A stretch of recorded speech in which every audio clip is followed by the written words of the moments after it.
آداب، welcome to mango lounge. مسعود، آج ہم پھر فیض کی ایک اور نظم کے ساتھ حاضر ہوئے ہیں، اور آج آپ بتائیں، آپ کی پسندیدہ نظموں میں سے ایک ہے، تو کچھ تھوڑا سا ہمیں بتائیں کہ آج آپ نے کون سی نظم سلیکٹ کی ہے. عامر یار، نظم ہے موضوع سخن، اور فیض صاحب کی ہر نظم کی طرح یہ بھی میری پسندیدہ ترین نظم ہے.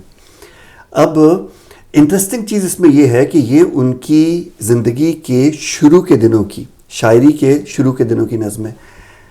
زیادہ تر لوگوں نے فیض صاحب کی وہ نظم سنی ہے، مجھ سے پہلی سی محبت میرے محبوب نہ مانگ.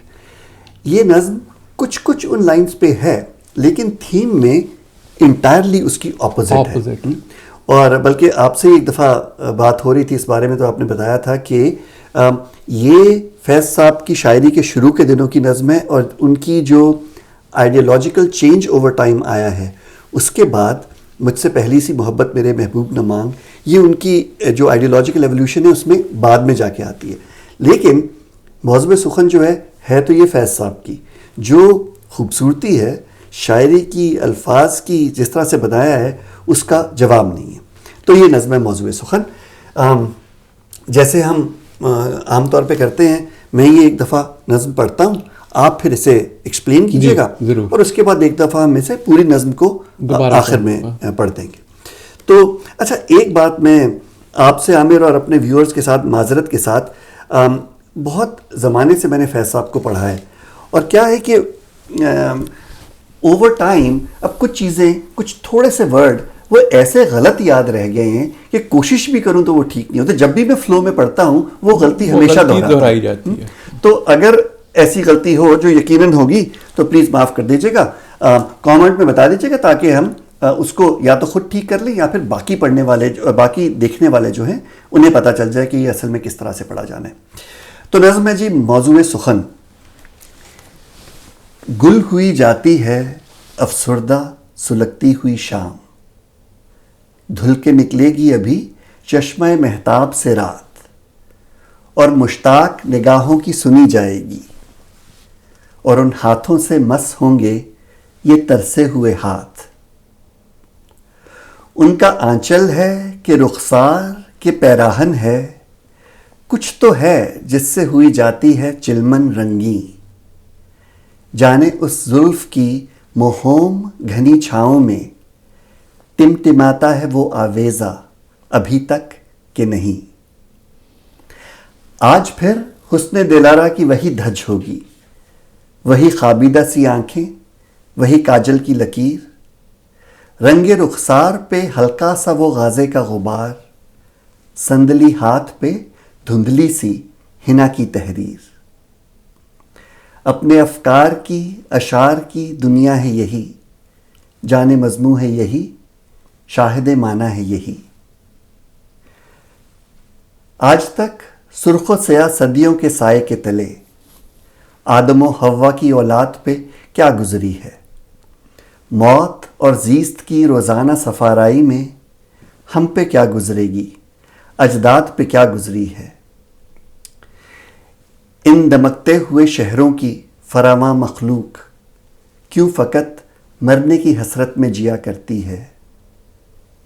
یہ حسین کھیت پھٹا پڑتا ہے جوبن جن کا، کس لیے ان میں فقط بھوک اگا کرتی ہے. یہ ہر ایک سمت پر اسرار کڑی دیواریں جل بجھے جن میں ہزاروں کی جوانی کے چراغ، یہ ہر ایک گام پہ ان خوابوں کی مقتل گاہیں جن کے پرتو سے چراغاں ہیں ہزاروں کے دماغ. یہ بھی ہیں ایسے کئی اور بھی مضمون ہوں گے، لیکن اس شوخ کے آہستہ سے کھلتے ہوئے ہونٹ، ہائے اس جسم کے کمبخت دلاویز خطوط، آپ ہی کہیے کہیں ایسے بھی افسوں ہوں گے. اپنا موضوع سخن ان کے سوا اور نہیں، طب شاعر کا وطن ان کے سوا اور نہیں. واہ. اچھا مسعود، تھوڑا سا آپ نے ایکسپلین کیا، فیض صاحب نے یہ ان کی بالکل پرائم جوانی کی نظموں میں سے ایک ہے. اور اراؤنڈ 1935 فیض جو ایک سب کانٹیننٹ میں ایک لٹریچر کی تحریک شروع ہوئی تھی, ترقی پسند تحریک, اس کے بانیوں میں سے ایک تھے. اور اس کا مقصد یہ تھا کہ ادب کا, لٹریچر کا کوئی مقصد ہونا چاہیے, اس کا کوئی گریٹر میننگ ہونا چاہیے. آپ کو اس کو یوز کرنا چاہیے قوم کی بہتری کے لیے یا جگانے کے لیے. اور اس زمانے میں آپ کو پتہ ہے دنیا کے کیا حالات تھے اور کتنی افراتفری تھی. تو یہ بیسکلی یہ وہ زمانہ ہے جب فیض ابھی اس ڈبیٹ, کیونکہ اس سے پہلے ترقی پسند تحریک کو بہت سی اپوزیشن ملی اور بہت سے لوگوں کا خیال تھا کہ یار لٹریچر وغیرہ میں آپ یہ چیزیں نہ ڈالیں, بس جو آپ کا دل آتا ہے لکھیں. آپ تو پوئٹری کو خراب کر رہے ہیں اور آپ اس میں کیا سیاست ڈال رہے ہیں اور کیا اس میں سارا کچھ ڈال رہے ہیں. تو پوئٹری تو بس ایسے آپ بالکل فری ہونا چاہیے, اور جو اس کا شاعر دل میں بات آ رہی ہے اس کا کوئی خاص مقصد کی کوئی ضرورت نہیں ہے. تو یہ وہ زمانہ تھا جب فیض بھی اس ڈبیٹ میں تھے کہ بھئی تو یہ پھر موضوع سخن, ان کو یہ چیزیں دنیا کے غم اور دنیا کی تلخ حقیقتیں اریٹیٹ تو کر رہی تھیں, لیکن ابھی انہوں نے ڈیسائیڈ نہیں کیا تھا کہ ان کا مقصد جو ہے ان کی شاعری کا وہ کیا ہونا چاہیے. اور آپ نے بالکل صحیح کہا, یہ مجھ سے پہلی سی محبت was probably the turning point جب فیض نے اپنی شاعری کا مقصد ڈٹرمن کر لیا تھا. یہ اس سے پہلے کی جو سٹیج تھی اس کی نظم ہے موضوع سخن, اور بالکل آپ نے صحیح کہا یہ بالکل اپوزٹ ہے مجھ سے پہلی سی محبت میرے محبوب نماگ. تو آئے اب شروع کرتے ہیں. اچھا اب اسے ایکسپلین کریں. ہاں, گل ہوئی جاتی ہے افسردہ سلگتی ہوئی شام, ڈھل کے نکلے گی ابھی چشمہ مہتاب سے رات. اب یہ منظر نگاری ذرا آپ امیجن کریں کہ شام جو ہے وہ بجھنا شروع ہو گئی ہے, ڈارکنس بڑھنا شروع ہوئی ہے. گل بجھ جانا, گل ہوئی جاتی ہے افسردہ سلگتی ہوئی شام. اب جب شام کے سائے گہرے ہوتے ہیں تو اس میں ایک عجیب سی افسردگی, ایک ایلیمنٹ آف سیڈنس ہوتا ہے. سو گل ہوئی جاتی ہے افسردہ سلگتی ہوئی شام, اور وہ جو لالی ہے وہ ایسے ہی ہوتا ہے جیسے کوئی انگارہ سلگ رہا ہوتا ہے. تو اس میں ایک عجیب سی سیڈنس ہوتی ہے, اور شام اب سائے گہرے ہونا شروع ہو گئے, گل ہو رہی ہے, بجھ رہی ہے. دھل کے نکلے گی ابھی چشمہ مہتاب سے رات. اب اس لالی کے بعد چاند نکلے گا, اور اس چاند کے چشمے سے جو رات ہے وہ دھل جائے گی. بہت خوبصورت. دھل کے آپ منظر نگاری فیض صاحب کی اس میں عروج پہ, دھل کے نکلے گی ابھی چشمہ مہتاب سے رات, اور مشتاق نگاہوں کی سنی جائے گی. اور جو میری ایگر اویٹنگ نگاہیں ہیں ان کی قسمت بدل جائے گی. اور جو ہلکا سا چاند کی روشنی ہوگی اور جو اس سیاہ رات میں ایک روشنی پیدا کرے گی, اس سے میری اویٹنگ ایگر نگاہوں کی قسمت بدل جائے گی, کھلے گی. اور ان ہاتھوں سے مس ہوں گے یہ ترسے ہوئے ہاتھ. کیونکہ مجھے تو ابھی اس اندھیرے میں نہیں پتہ چل رہا کہ میرا محبوب جو ہے وہ ادھر ہے بھی کہ نہیں, لیکن جب ہلکی سی چاندنی آئے گی تو پھر جب میرے ہاتھ میرے محبوب کے ہاتھ سے ٹچ کریں گے تو میری قسمت سنور جائے گی. ان کا آنچل ہے کہ رخسار کے پیراہن, کچھ تو ہے جس سے ہوئی جاتی ہے چلمن رنگین. اب آنچل کا مطلب پلو, جو بڑا سا وہ دوپٹہ ہوتا ہے جس سے ڈھانپتی ہیں خواتین, اس کا آنچل. اس کا آنچل. ان کا آنچل ہے کہ رخسار کے پیراہن ہے. رخسار گالوں کو کہیں گے, چیکس کو, اور پیراہن ڈریس, کہ کچھ تو ہے جس سے ہوئی جاتی ہے چلمن رنگین. اب اس زمانے میں جو خواتین اور مرد حضرات کے درمیان جو سیگریگیشن ہوتی تھی وہ ایک پتلے سے پردے سے ہوتی تھی جس کو چلمن کہا جاتا تھا. اس سے نہ تو کچھ نظر آتا تھا اور کچھ نہیں نظر آتا تھا. کیا وہ کہہ رہے ہیں کہ اب یہ مجھے اس پردے کے اس طرف سے نظر نہیں آ رہا کہ یہ ان کا آنچل ہے، رخسار ہے کہ پیراہن ہے، لیکن کچھ تو ہے جس سے چلمن رنگین ہو رہی ہے، کہ جس سے پردے پہ کوئی مجھے لالی سی نظر آ رہی ہے کہ کچھ نہ کچھ تو میرے محبوب کا یہاں ایک احساس ہے یا ایک پریزنس ہے. اب یہ مجھے سمجھ نہیں آ رہی وہ کیا ہے. جانے اس ظلم کی مہوم گھنی چھاؤں میں ٹمٹماتا ہے وہ آویزہ ابھی تک کہ نہیں. اب زلف، بال، مہوم از ناٹ شور، وہم سے نکلا ہے. اب کہ مجھے میں ابھی تک کنفیوز ہوں، وہم میں ہوں کہ وہ جو میرے محبوب کی گھنی چھاؤں میں ایک بندہ سا ہوتا تھا، جو ان کی زلف کی بالوں کی جو چھاؤں تھی اس میں کہیں ایک چمکتا نظر آتا تھا. اب میں کنفیوزڈ ہوں کہ وہ ابھی تک ہوگا بھی کہ نہیں. اب ہوگا یہ نہیں. جانے اس ظلم کی مہوم گھنی چھاؤں میں ٹمٹماتا ہے وہ آویزہ ابھی تک کہ نہیں.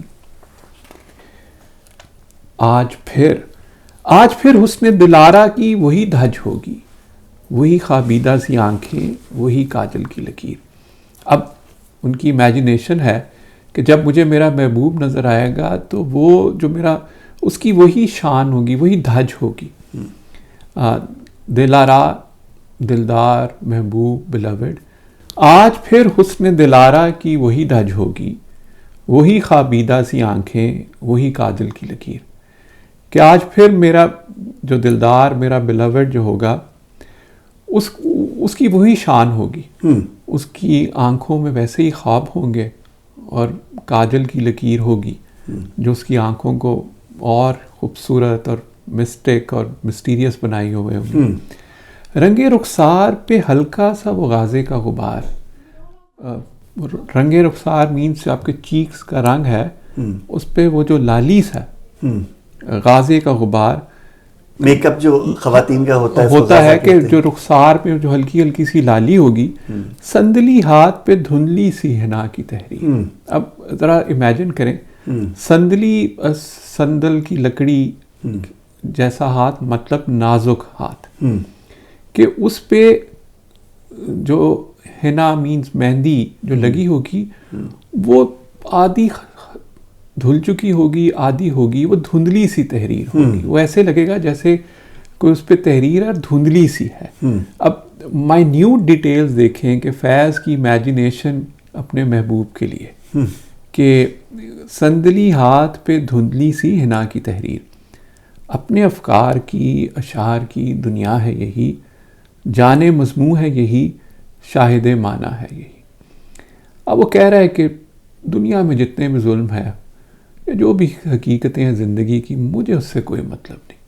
میرے جو فکر ہے، میری جو تھاٹ ہے، اس پہ تو میرے یہ محبوب کا یہ جو میری امیجنیشن ہے یہ چھائی ہوئی ہے.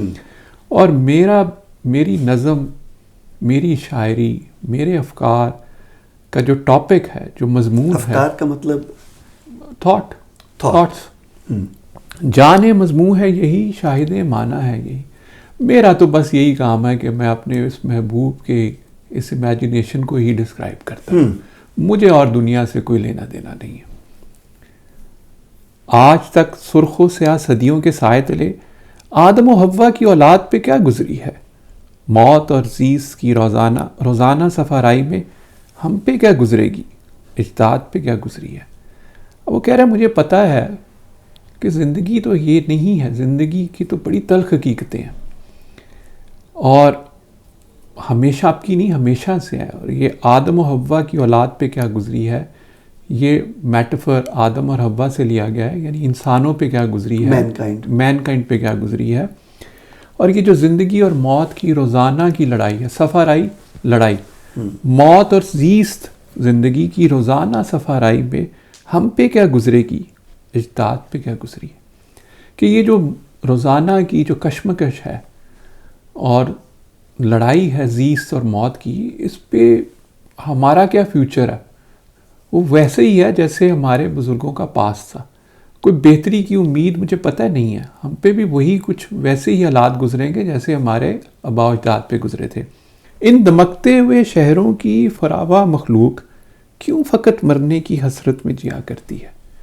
کہ یہ جو روشنی سے شہر ہمیں نظر آتے ہیں، لگتے تو ہیں کہ ہر جگہ رونق ہے اور زندگی ہے، لیکن اس کی جو ڈھیر ساری مخلوق ہے، جو میجورٹی لوگ ہیں، وہ تو صرف مرنے کے لیے جی رہے ہیں. کیوں فقط مرنے کی حسرت میں جیا کرتے ہیں؟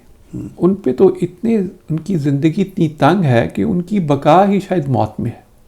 بوجھ، ڈپریشن، اور وہ تو صرف مرنے کے لیے بس اپنا وقت پورا کر رہے ہیں. یہ ہنسی کھیت پھٹا پڑتا ہے جوبن جن کا، کس لیے ان میں فقط بھوک اگا کرتی ہے. یہ وہ ٹپکل معاشرے کی ایکسپلائٹیشن کی طرف ہنٹ کر رہے ہیں کہ جو مزدور ہے، جو کھیت پہ کام کرنے والا ہے، وہ تو سونا اگل رہا ہے، لیکن اس کے لیے تو بھوک اگ رہی ہے. اس کی محنت کا بینیفٹ تو کوئی اور اٹھا رہا ہے. تو یہ میجورٹی مخلوق تو مرنے کے لیے زندہ ہے. وہ کہہ رہا ہے مجھے پتا ہے یہ ریالٹیز. اب وہ فیض کمپیئر کر رہے ہیں کہ یہ جس زمانے میں جی رہا ہوں اس کی یہ ریالٹیز ہیں. ہر ایک سمت پراسرار کڑی دیواریں جل بجھے جن میں ہزاروں کے جوانی کے چراغ. کہ ایک پراسرار مسٹیریس، کہ ایک عجیب سا گھٹن سا ماحول ہے اور ہر کوئی ایک قید میں رہ رہا ہے. جو بے کس انسان ہیں، وہ میجورٹی کے جو انسان ہیں، وہ ایک قید میں رہ رہے ہیں جن میں ان کی جوانی برباد ہو رہی ہے، انہیں کوئی اپرچونٹیز نہیں مل رہی. وہ ان کے لیے دنیا تنگ ہے. پراسرار کا کیا مطلب ہوا؟ مسٹیریس. ہر ایک گام پہ ان خوابوں کی مقتل گاہیں جن کے پرتوں سے چراغاں ہے ہزاروں کے دماغ. ہر ایک گام جیسے مائل ہوتا ہے، ایک یونٹ ہے ڈسٹنس کا، کہ ہر تھوڑے تھوڑے عرصے بعد وہ پھر خواب ان کی یہ نہیں ہے کہ وہ خواب دیکھتے نہیں ہیں، لیکن ہر تھوڑے تھوڑے عرصے بعد ان کے خوابوں کا قتل ہو جاتا ہے. زندگی کی کوئی ایسی سٹریس، ایسی حقیقت سامنے آتی ہے کہ ان کے وہ خواب ختم ہو جاتے ہیں، کہ یہ تھوڑے تھوڑے وقفے کے بعد ان کے سارے خواب قتل ہو جاتے ہیں. جن کے پرتو سے چراغاں ہیں ہزاروں کے دماغ. کہ وہ یہ نہیں ہے کہ وہ خواب دیکھتے نہیں ہیں، وہ بار بار خواب دیکھتے ہیں، مگر بار بار ان کے خواب قتل ہو جاتے ہیں. ان کو ایسا کوئی موقع نہیں ملتا کہ وہ اپنے خوابوں کو ٹرانسلیٹ کر سکیں کسی بہتر فیوچر کے لیے. یہ بھی ہیں. ایسے کئی اور بھی مضمون ہوں گے. اب وہ کہہ رہے ریالٹیز تو، اصل ریالٹیز آف لائف تو یہ ہیں، اور ایسی اور بھی بہت سی ریالٹیز ہیں. یہ بھی ہیں. ایسے کوئی اور بھی مضمون ہوں گے، لیکن اس شوق کے آہستہ سے کھلتے ہوئے ہونٹ، ہائے اس جسم کے کم بخت دلاویز خطوط. کہ یہ ریالٹیز بہت امپورٹنٹ ہے، لیکن جب میں اپنے محبوب کے شوق ہونٹوں کو کھلتے ہوئے دیکھتا ہوں، لیکن اس شوق کے آہستہ سے کھلتے ہوئے ہونٹ، ہائے اس جسم کے کم بخت دلاویز خطوط کروز. جب میں اپنے محبوب کو دیکھتا ہوں اور اس کی باڈی کے کروز کو دیکھتا ہوں اور اس کے ہونٹ کھلتے دیکھتا ہوں، تو مجھے یہ تمام ریالٹیز جو ہیں، جو بٹر ریالٹیز آف لائف ہیں، وہ میننگ لیس نظر آتی ہیں، اور میں اسی میں ہی کھو جاتا ہوں. ہائے اس جسم کے کم بخت دلاویز خطوط. آپ ہی کہیے، کہیں ایسے بھی افسوں ہوں گے. اور وہ پوچھتا ہے کہ یار اس کے آگے تمام ریالٹیز کیا مقام ہے. افسوں کا کیا مطلب ہوا؟ افسوں کو جادو، اسپیل. ہاں ایگزیکٹلی، جادو is probably the best word. کہ اس جادو کے آگے ساری realities of butter realities of life وہ ڈیزالو ہو جاتی ہیں، وہ سیکنڈری بلکہ میننگ لیس ہو جاتی ہیں. اپنا موضوع سخن ان کے سوا اور نہیں، طب شاعر کا وطن ان کے سوا اور نہیں. کہ بھئی میری شاعری کا جو ٹاپک ہے وہ تو اپنے محبوب کی مداح میں ہے، اور جو میری طبیعت ہے، طب شاعر کا وطن ان کے سوا، میری طبیعت میں تو اور کچھ نہیں آتا سوائے اپنی محبوب کی جو خوبصورتی ہے اس میں گم ہوتا رہوں. بہت اعلیٰ، بہت اعلیٰ، اینڈ ویری نائس ایکسپلینیشن ہے. تو ایک دفعہ اس کو دوبارہ پڑھتے ہیں تاکہ گل ہوئی جاتی ہے افسردہ سلگتی ہوئی شام، دھل کے نکلے گی ابھی چشمہ مہتاب سے رات، اور مشتاق نگاہوں کی سنی جائے گی، اور ان ہاتھوں سے مس ہوں گے یہ ترسے ہوئے ہاتھ۔ ان کا آنچل ہے کہ رخسار کہ پیراہن ہے، کچھ تو ہے جس سے ہوئی جاتی ہے چلمن رنگی۔ جانے اس زلف کی مہوم گھنی چھاؤں میں ٹمٹماتا ہے وہ آویزہ ابھی تک کہ نہیں۔ آج پھر حسن دلارا کی وہی دھج ہوگی، وہی خوابیدہ سی آنکھیں، وہی کاجل کی لکیر، رنگ رخسار پہ ہلکا سا وہ غازے کا غبار، سندلی ہاتھ پہ دھندلی سی حنا کی تحریر۔ اپنے افکار کی اشعار کی دنیا ہے یہی، جانے مضموں ہے یہی، شاہد معنی ہے یہی۔ آج تک سرخ و سیاہ صدیوں کے سائے کے تلے آدم و حوا کی اولاد پہ کیا گزری ہے، موت اور زیست کی روزانہ سفارائی میں ہم پہ کیا گزرے گی، اجداد پہ کیا گزری ہے۔ ان دمکتے ہوئے شہروں کی فراواں مخلوق کیوں فقط مرنے کی حسرت میں جیا کرتی ہے۔ یہ حسین کھیت پھٹا پڑتا ہے جوبن جن کا، کس لیے ان میں فقط بھوک اگا کرتی ہے۔ یہ ہر ایک سمت پر اسرار کڑی دیواریں، جل بجھے جن میں ہزاروں کی جوانی کے چراغ۔ یہ ہر ایک گام پہ ان خوابوں کی مقتل گاہیں، جن کے پرتو سے چراغاں ہیں ہزاروں کے دماغ۔ یہ بھی ہیں ایسے کئی اور بھی مضمون ہوں گے، لیکن اس شوخ کے آہستہ سے کھلتے ہوئے ہونٹ، ہائے اس جسم کے کمبخت دلاویز خطوط، آپ ہی کہیے کہیں ایسے بھی افسوں ہوں گے۔ اپنا موضوع سخن ان کے سوا اور نہیں، طب شاعر کا وطن ان کے سوا اور نہیں۔ یہ تھی فیض صاحب کی نظم موضوع سخن۔ جلد ہی آپ کے سامنے فیض صاحب کی اور نظمیں اور غزلیں لے کے حاضر ہوں گے۔ اگر آپ کو اچھی لگی ہو ہماری یہ کوشش تو پلیز بتائیے گا، ہمارے چینل کو سبسکرائب کیجیے گا، اس سے ہمیں پتہ چلتا ہے کہ دیکھنا چاہتے ہیں لوگ اور ہماری حوصلہ افزائی ہوتی ہے۔ اگر کوئی چیز آپ چاہیں کہ ہم بدلیں یا کوئی چیز آپ چاہیں کہ ہم پڑھیں تو پلیز کامنٹس میں بتائیے گا۔ آپ سے پھر ملاقات ہوگی۔ آداب۔